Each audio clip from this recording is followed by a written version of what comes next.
Good day. My name's Sandy Shaw. I wish to launch my book, which was published this week. It's titled What Went Wrong in South Africa and How Can We Fix It? It's a book of 410 pages, divided into 50 chapters.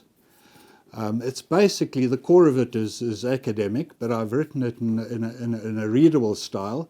It doesn't have any footnotes, but it does have 30 pages of bibliography and source material. So it took me 10 years to do it.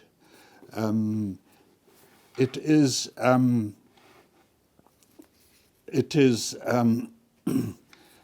covers all the problems that South Africa has encountered over the last 10 years. I mean, these range from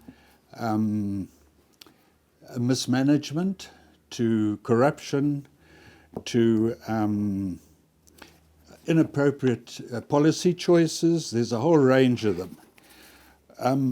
Then you may ask me, why did I write the book? I'm not a journalist, I'm not a politician. I wrote it because my particular background and my particular experience is different, quite different from the run-of-the-mill investigative journalist. My background is based on my academic studies, on my experience overseas. I've lived overseas for many years. I was in the British colonial administration for 6 years, lived in many African countries, so was exposed to African cultures. I was in the South African Foreign Service for 34 years. I was posted to Addis Ababa as the minister at the embassy. I attended conferences, regional and international conferences, every week for 4 years. And here I was exposed again to this clash of values between Western norms and African norms. I was also posted to the Middle East, where I actually completed a PhD on nation building in the Middle East. I was a South African Consul General in Scotland, and there I was exposed to a country, a nation that is coming to terms with a post-colonial trauma.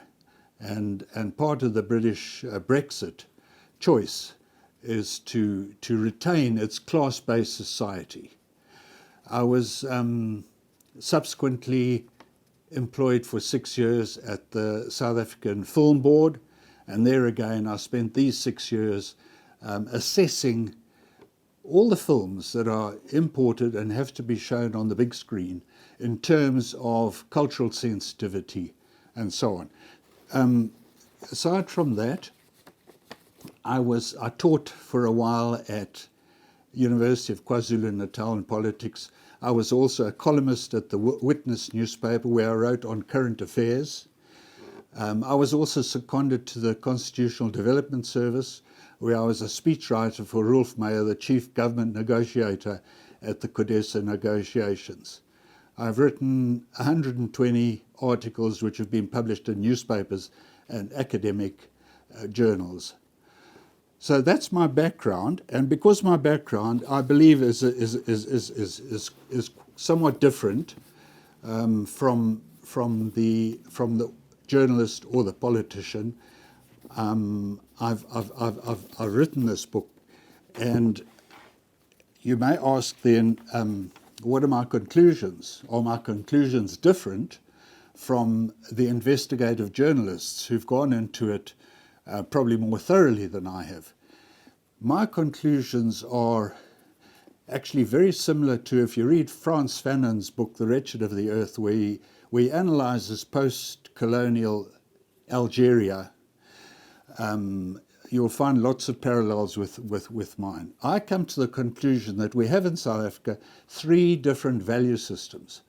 The one value system is modernism, which supports constitutional democracy. It has values such as individualism, competition, profit, self-reliance.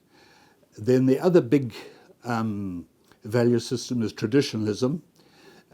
It has values such as patronage, as harmony, as unity, as solidarity.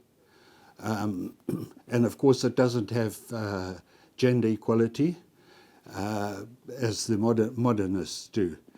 Now you have, and this is actually probably one of the conclusions of my study, a middle ground, a group who I call the pseudoism.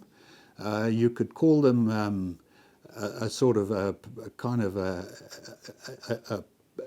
democracy which is not grounded, not based on values. Now what this group does, it takes from the values of modernism, it takes from the values of traditionalism, and the result is vacillation, uncertainty, indecisiveness. And that is what we have been faced with in South Africa between 1999 and 2017.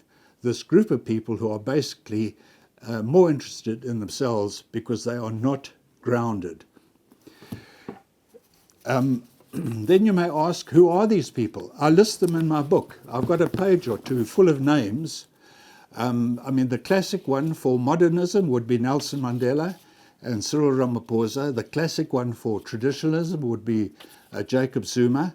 And then the classic one for pseudoism, this kind of hybrid democracy, would be Thabo Mbeki. There are, of course, lots of them because the government and the civil service has been dominated by this alien form of democracy. Busiseke Mkhwebane is a pseudo. Malusi Gigaba is a pseudo. They all set out in my book who they are and why they've made such bad decisions. So then I take from these three value systems, I conclude that what the challenge is in South Africa is between what I call legacy democracy. Why do I call it legacy? Because these modernists are concerned about the future.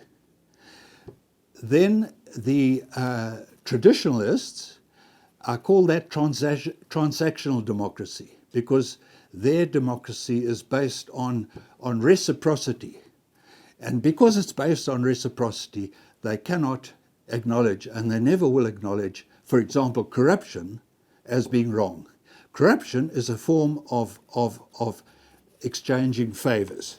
So that is then, you know, one of my major conclusions. Another important conclusion is that I propose a drastic devolution of power. I in fact set out what I call crawls, which are rather like Swiss cantons, 16 crawls in South Africa, and the vast majority of government activity would be at the crawl level, including education, health, apart from, you know, roads and museums and so on. So you would have then at the 16 crawl levels, as I say, like Swiss cantons, all these decision-making powers, and then at the national level you would only have those things that can only be dealt with at the national level. For example, foreign affairs, industrial policy, a monetary policy, military affairs. And what you get then is a completely new form of government in which the cantons or crawls actually dominate in the country's administration.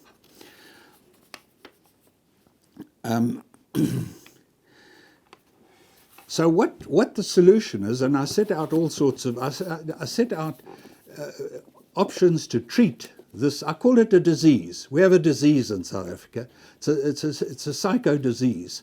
I set out forms of treatment, and basically what I say is that we have to bring everyone, all these three values, into a common value, an overarching identity in which we feel we are one nation. And at the moment, we have this battle between the traditionalists and the modernists to gain power. Finally, I have a whole chapter on predictions, and I've set out all the predictions that have been made, or most of them, in the last 10 years, and I prove that they're all wrong. Every one of them is wrong. I make my own predictions, and basically these are positive. I see that in 2029, at the national election then, by then, we will have been able to sort things out, and we will have a moderate movement of those who are committed to constitutional democracy, and the country then should take off. It's available at a bookshop, Graffiti Books. It's available on Amazon and Smashwords. It's available at Takealot at 310 Rand in South Africa and $9.90 abroad. Thank you.